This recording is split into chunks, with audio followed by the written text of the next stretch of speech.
Bonjour à toutes et à tous. Bienvenue sur cette nouvelle session de l'Académie InVivox. Nous avons aujourd'hui le plaisir de recevoir Cécile Vaugelade, qui est la directrice des affaires réglementaires du SNITEM. Donc, vous êtes sur l'InVivox Academy, vous avez bien raison. Vous êtes très nombreux aujourd'hui à avoir répondu à notre invitation, hein, qui colle en fait à un sujet d'actualité, les réseaux sociaux et la réglementation sur l'utilisation des réseaux sociaux dans le domaine du dispositif médical. Voilà, on va se donner 1 ou 2 minutes de plus pour attendre les derniers retardataires et puis on va essayer de commencer le plus à l'heure possible, comme toujours sur cette académie. Donc, je vous le répète, vous êtes bien sur l'InVivox Academy, vous avez bien raison. Il est midi, nous recevons Cécile Vaugelade, la directrice des affaires réglementaires du SNITEM. Hein, donc, Cécile a passé plusieurs années au sein de l'ANSM. Elle a également travaillé dans un organisme notifié et depuis 3 ans, elle est responsable des affaires réglementaires. Comme toujours sur l'académie, on va commencer par un topo.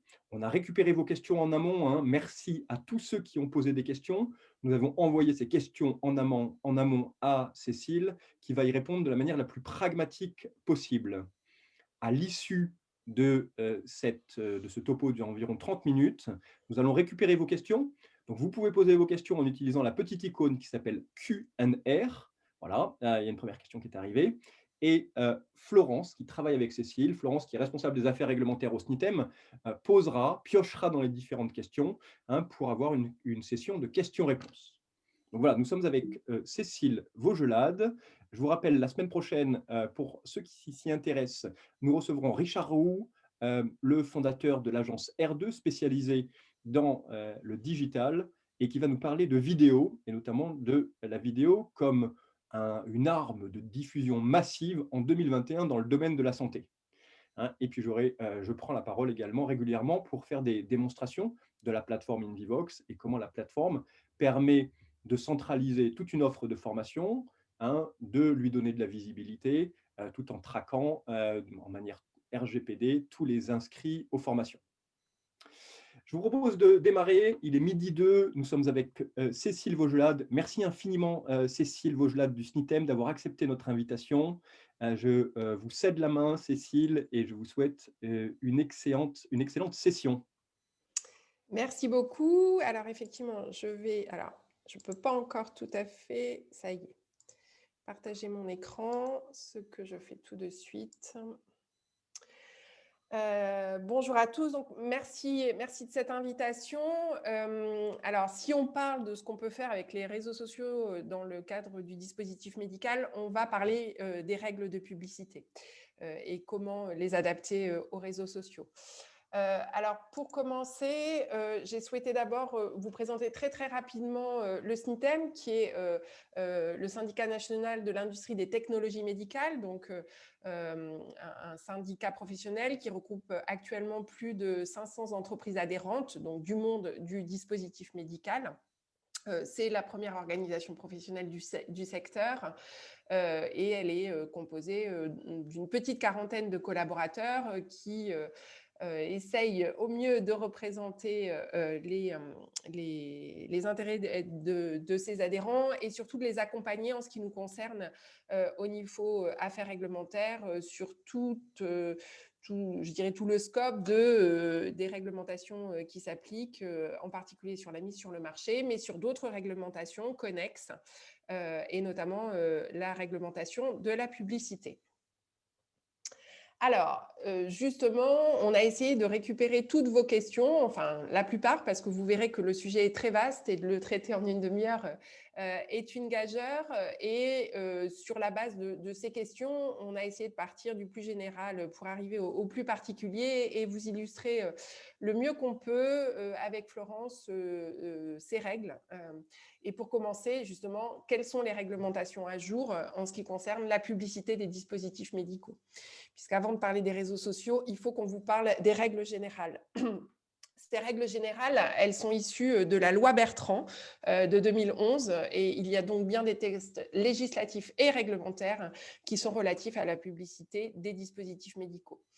Vous trouvez là à la fois les articles de loi, les articles issus des décrets et donc qui ont été transposés dans le Code de la santé publique, et puis 2 arrêtés spécifiques dont on reparlera un peu plus tard. Vous avez donc les références.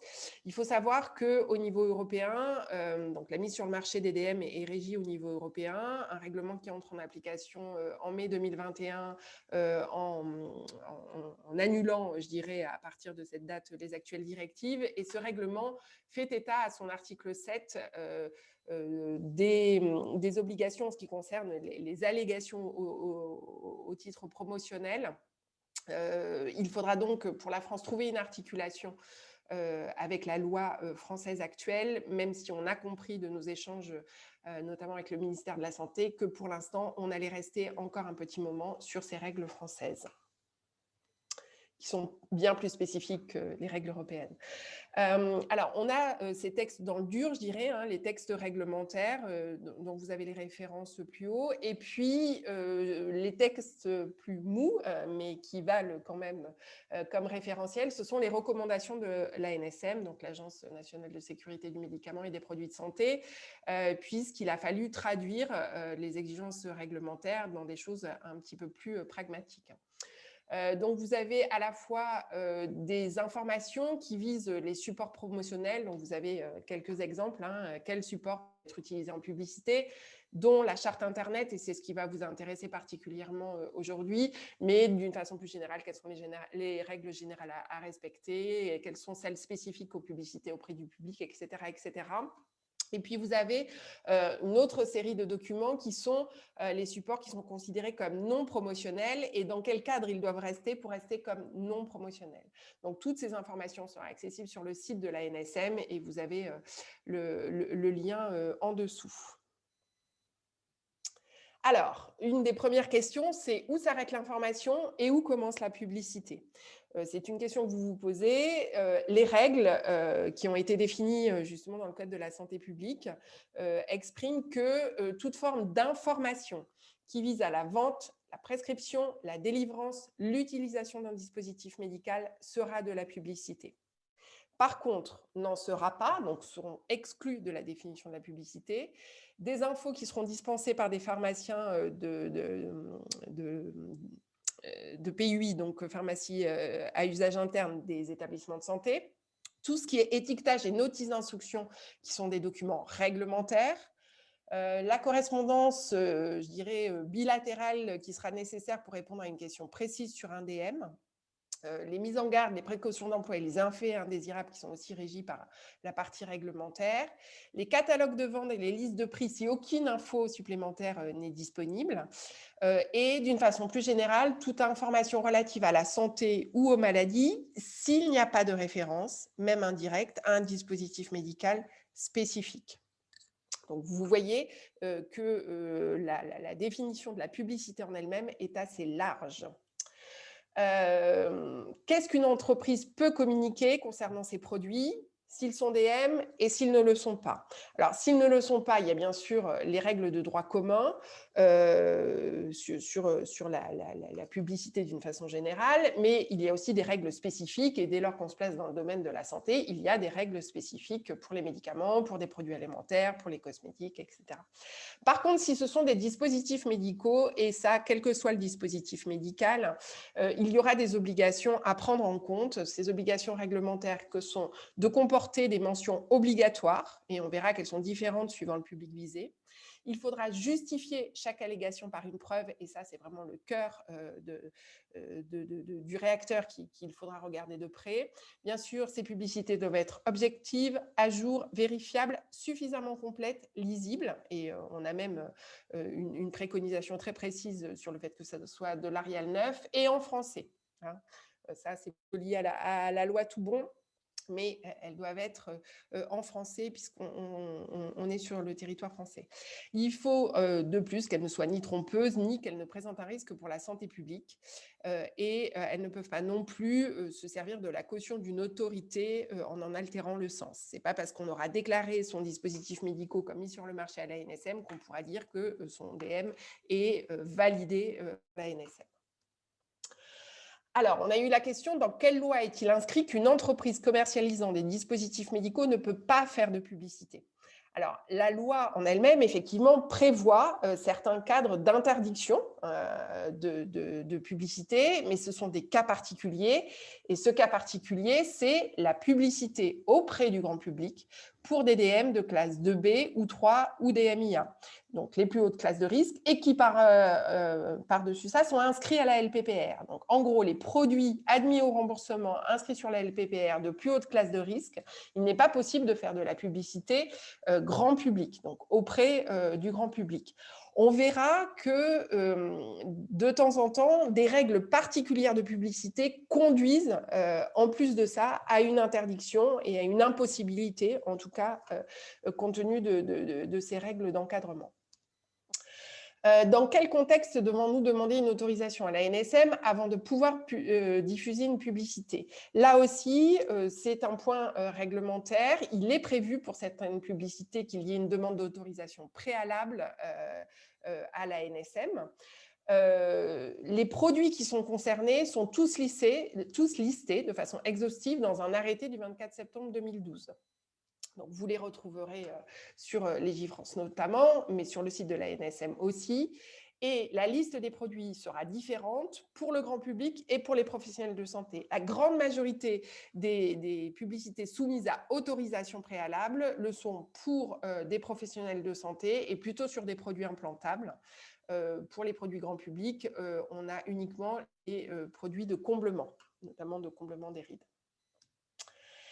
Les recommandations de la l'ANSM, dont la charte Internet, sont-elles opposables? Puisque vous l'avez vu, hein, au début, on a à la fois les textes réglementaires, mais on a aussi ces recommandations de la l'ANSM. Alors, en droit pur ou en réglementaire pur, ce ne sont pas des textes réglementaires à proprement parler, ils ne sont donc pas opposables. Cependant, comme ils constituent une doctrine reconnue et qui est une explicitation des règles réglementaires, elle pourrait, enfin, toutes ces recommandations et la charte Internet pourraient être utilisées par le juge en tant que référentiel à prendre en compte plus.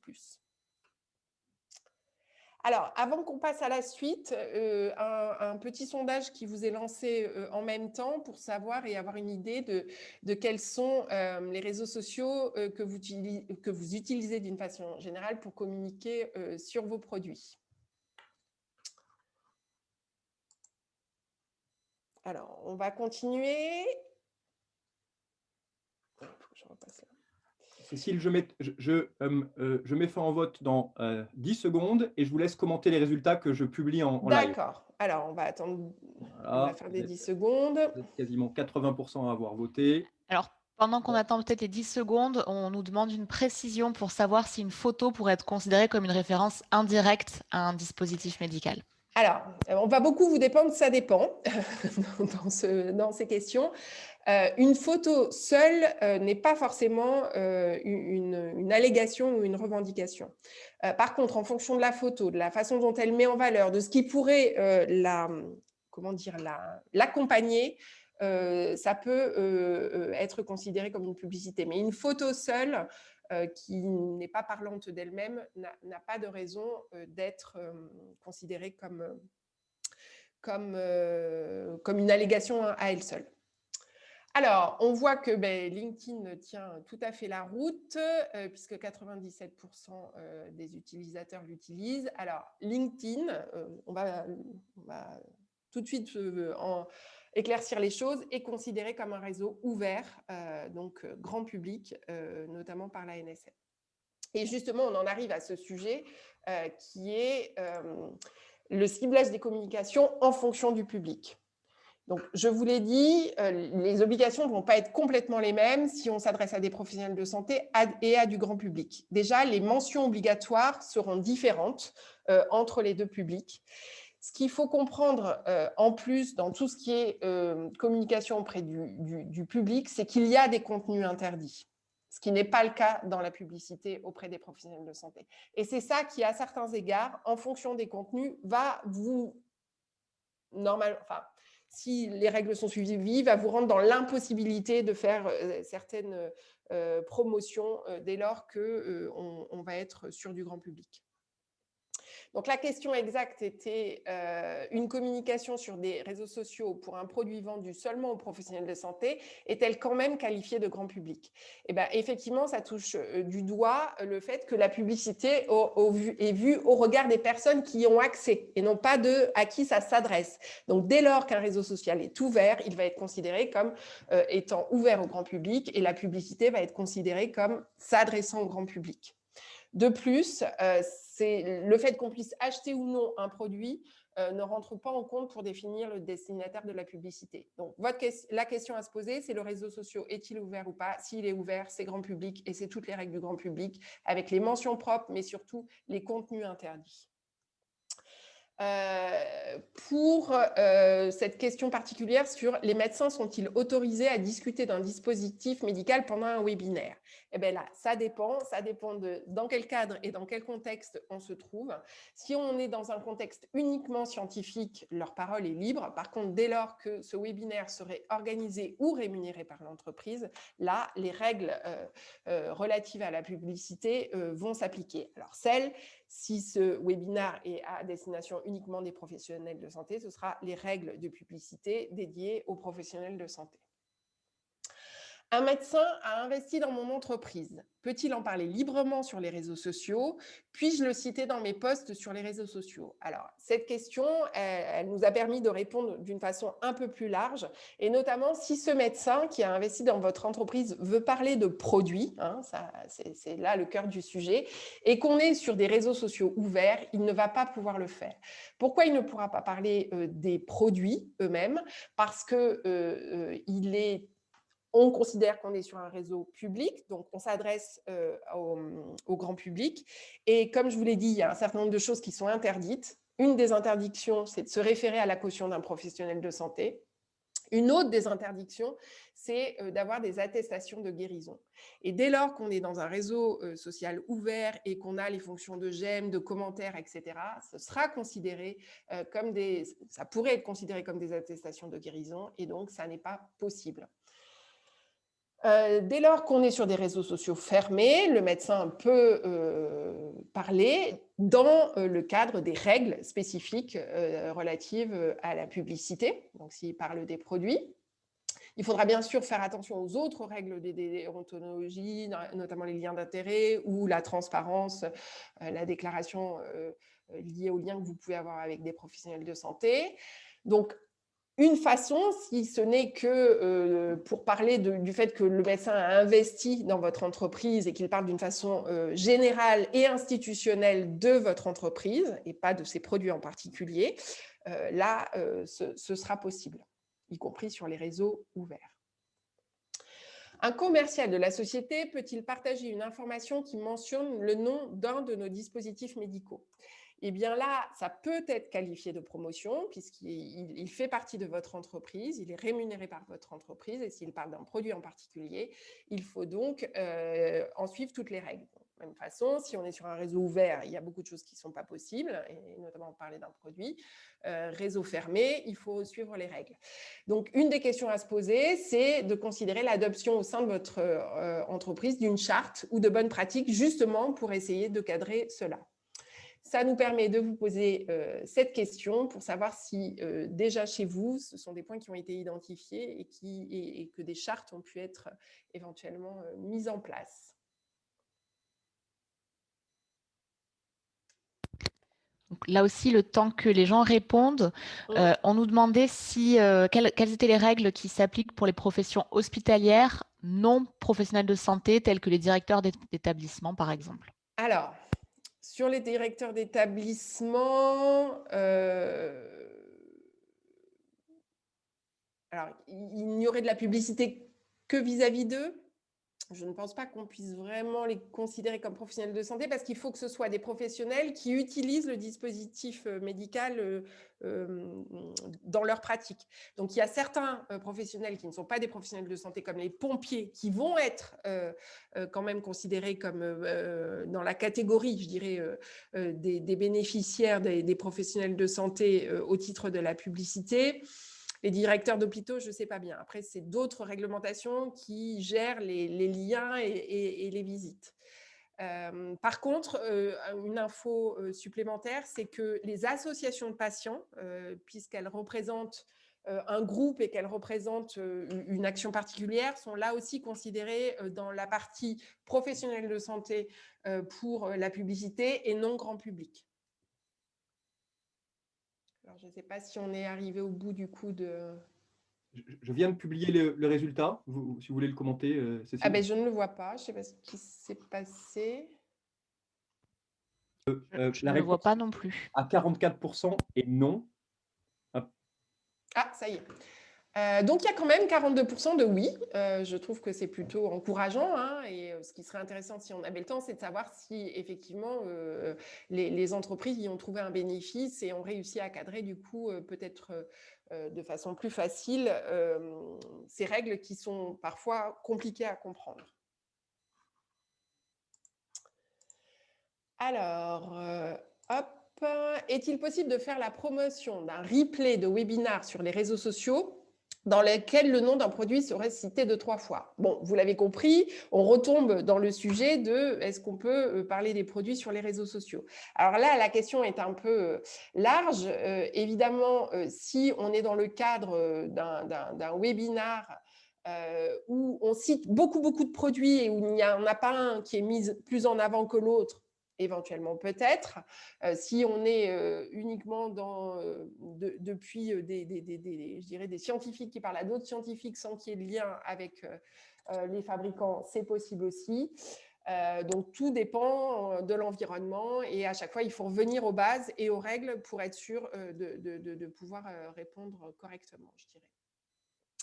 Comment promouvoir des événements à venir sur les réseaux sociaux? Bon, toujours les mêmes questions. Est-ce qu'on est dans un réseau social ouvert ou pas? Si on est sur un réseau social ouvert, peut-être que s'en tenir à une communication institutionnelle sur l'entreprise, d'une façon générale, son cœur d'activité, etc., c'est possible. Une autre possibilité, mais qui nous semble assez paradoxale et qui nous semble compliquée à mettre en œuvre, c'est éventuellement de bloquer les fonctionnalités de j'aime, de partage et de commentaires. Ça permet d'éviter qu'on retombe dans l'attestation de guérison, vue bien sûr sous un scope assez large. Communication sur un essai clinique, est-ce qu'on peut recruter des patients dans le cadre d'études cliniques sur les réseaux sociaux? Alors, il y a des choses qui sont possibles, encore une fois, si on parle d'une façon générale de la pathologie et de l'existence d'un essai. Par contre, on ne pourra pas parler du produit en lui-même, d'autant plus que là, dans la plupart des cas, on sera sur des produits qui sont non marqués CE et là, la publicité n'est pas possible non plus. Mais ça, c'est d'une façon générale et ça vient même du niveau européen. Et on ne pourra pas non plus communiquer sur les résultats. Donc, mettre un post qui dit si il va y avoir des essais cliniques sur telle pathologie, ça, c'est possible. Dès qu'on rentre dans du précis, on va être plus en difficulté. Peut-on adresser des communications ciblées aux professionnels de santé grâce aux outils de ciblage publicitaire des réseaux sociaux, y compris publics? Alors, c'est une pratique, ce sont des pratiques qui sont non recommandées par la charte Internet. Elles posent beaucoup de questions de maîtrise aussi. Il n'y a pas d'interdiction formelle. Mais bien entendu, il faut faire attention parce qu'il faut maîtriser tous les contenus qui pourraient être exposés, auxquels l'internaute pourrait être exposé. Et donc, il faudra répondre aux règles de publicité à chaque fois. Donc voilà, j'arrive au bout de ce qu'on avait préparé. Ce qui est clair, c'est que ces règles, elles commencent à dater. Vous avez compris, 2011, la loi Bertrand. 2013, les premières recommandations, la charte Internet 2015, on est maintenant en 2021. Elles n'ont pas évolué, le monde, lui, a changé. Il y a des choses qui ont été écrites à un moment où les réseaux n'avaient pas le déploiement ou même l'existence qu'ils ont maintenant. On est en contact assez régulier avec le ministère de la Santé et la NSM pour voir comment faire évoluer les choses. Et on espère que ça pourra être le cas prochainement, mais on n'a aucune certitude à ce stade. Et pour finir, on avait donc une dernière question à vous poser.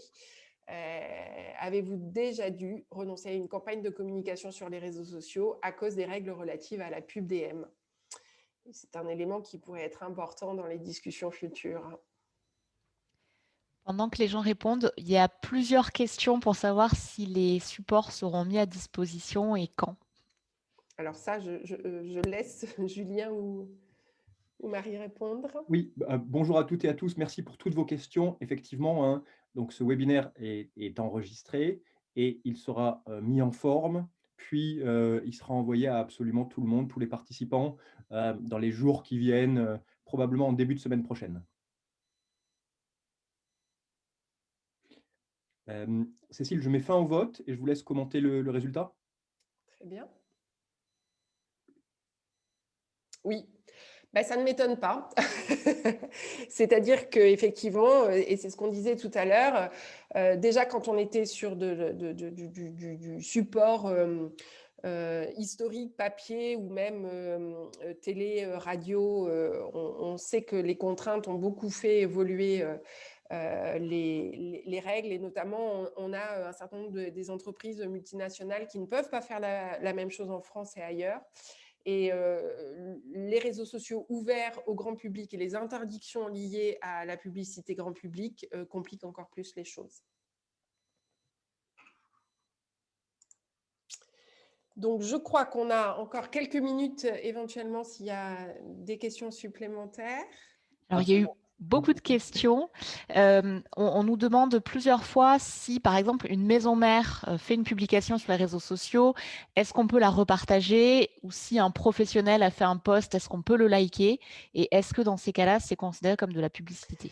Dès lors que vous reprenez la main, oui, parce que ça va revenir à votre propre communication, même si elle pointe sur des choses qui ne sont pas au départ couvertes par les règles. Mais vous les réendossez. Et si vous les réendossez, il faut que ça suive les règles.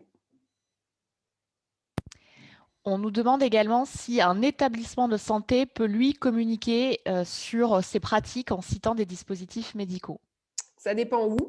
Hein, si c'est dans un séminaire et dans la partie scientifique, pourquoi pas. Ça dépend du lien qu'il peut avoir avec vous.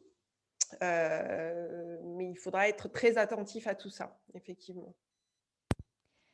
Également, on nous demande si on est une entreprise française mais qu'on vend uniquement à l'étranger, quel droit faut-il appliquer? Si vous vendez qu'à l'étranger et que vous faites de la publicité à l'étranger, vous suivez les règles de publicité de l'étranger. Donc, et à l'inverse, oui, éventuellement même, vous pouvez, en tant qu'entreprise française qui vendait en France et à l'étranger, avoir des campagnes de presse spécifiques, des règles de publicité spécifiques pour la France et d'autres pour les mêmes produits, différentes pour l'étranger qui n'appliquent pas les mêmes règles. Et donc, à l'inverse, on nous demande si c'est une entreprise étrangère, mais qui communique en France, quelles règles va-t-elle appliquer? Elle, par contre, elle doit appliquer les règles de la publicité qui ont cours sur le territoire français. Et on nous demande également, en 2021, est-ce qu'il y a des nouvelles règles pour la loi Bertrand, puisqu'on a vu que la loi datait effectivement un petit peu? Non, pour l'instant, il n'y en a pas. Comme on l'a dit, c'est une discussion qu'on essaye d'ouvrir régulièrement, notamment sur le retour d'expérience et sur la réalité des faits. Il se pourrait que cette loi évolue, comme la réglementation évolue aussi au titre de la mise sur le marché, c'est vraiment la priorité des instances et notamment du ministère, mais nous, on va continuer à essayer de faire en sorte que au moins les recommandations, voire la loi, puissent évoluer. Alors peut-être qu'on peut prendre une dernière question. Si on a créé un groupe privé constitué de professionnels de santé sur un réseau social, peut-on considérer qu'on peut faire de la communication dédiée aux professionnels? Oui, si le réseau est fermé, et si vous pouvez le démontrer, si jamais vous faites l'objet d'un contrôle, parce qu'évidemment, toutes ces règles peuvent être contrôlées a posteriori. Oui, vous appliquez les règles de publicité pour un public de professionnels de santé, mais il faut que vous vous assuriez que votre réseau est bien fermé. Et c'est la même chose pour les sites web. Il faut, si vous avez des espaces dédiés aux professionnels de santé, sécuriser les choses pour que ce ne soit bien que des professionnels de santé qui y aient accès, si vous souhaitez faire de la publicité auprès de ces professionnels et non pas grand public.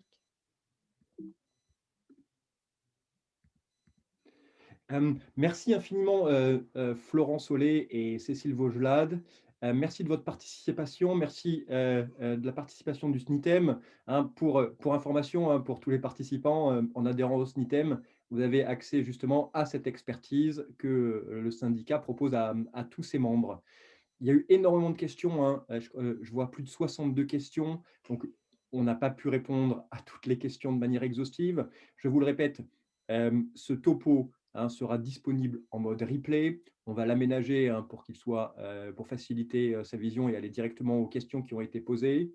Dans tous les cas, on transmet toutes les questions qui ont été posées à Cécile et à Florence, hein, puisque ça donne quand même une bonne idée du questionnement actuel qu'on se pose tous, hein, sur l'utilisation des réseaux sociaux quand on est un fabricant de dispositifs médicaux ou bien quand on travaille justement avec des dispositifs pour en faire la promotion ou pour faire la promotion de webinaires et d'activités de formation sur les réseaux sociaux.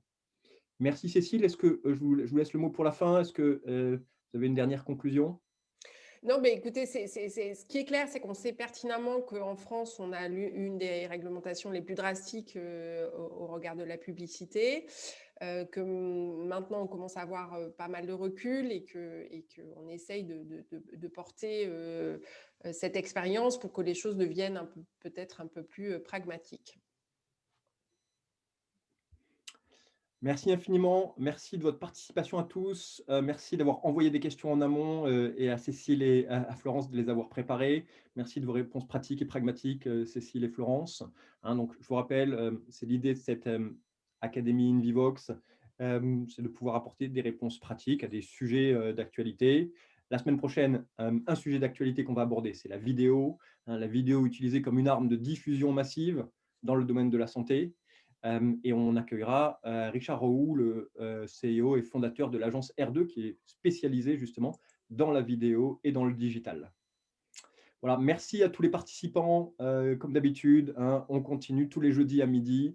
On vous annoncera toutes les les prochains orateurs que vous allez découvrir dans les jours à venir. Merci encore, Merci Cécile. beaucoup. Florence. Merci, au revoir. Bon appétit à tous et à toutes. Au revoir.